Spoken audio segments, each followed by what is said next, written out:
And there's only one place that I can think of that's really like that, and it's Amsterdam. We've got to strike while the situation's hot.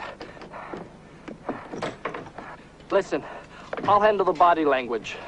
You come in from time to time with something fascinating in French. We're in Holland. What makes you think they're French?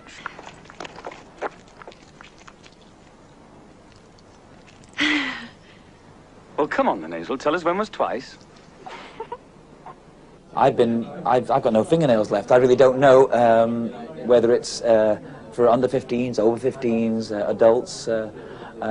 Being a sort of adult area myself, it makes me laugh. I love the film. I like the idea of the sadness in it too.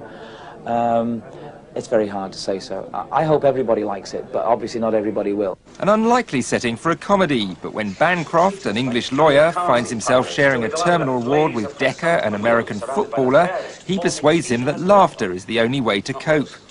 The world, he maintains, is divided into fearless hawks and timid pigeons, and they're going to be hawks, regardless of their predicament.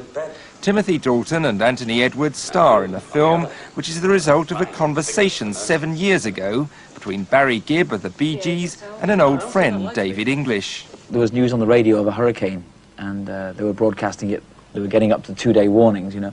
And we were sort of talking about what if there really was a bad hurricane and it came, and there was no time left. What would you do if you found out? Anyway, the conversation went into what would we do if we found out there was no time left? What would anybody do? Would we go and do something we'd always wanted to do? Would we, you know, visit relatives, or would you go and have a great time somewhere, or would you party all the way out, you know? And that idea, just as we made more and more notes on it, became the basis for this film. They both draw on each to their strengths, and because Anthony Edwards plays a sportsman, he's a footballer, yeah, and it's terrible to be have that disability, having been a powerful, a very macho guy, being American, always wanted to be a winner. And there he is, kind of not too well, and yeah. Bancroft kind of gets him out of that, come on, you know, you've got to live for it. Yeah. And then having said that, as they go on the road, it's Anthony Edwards who then pulls Bancroft through, so they're a great kind of team.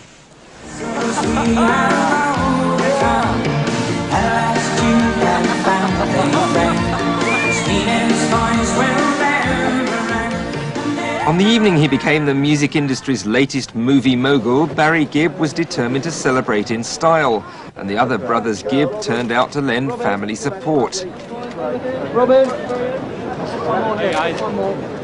Batting for David English were friends such as Ian Botham on his first big night out since his back operation, and the England captain Graham Gooch, doubtless hoping a quiet night at the pictures might take his mind off the West Indian bowlers.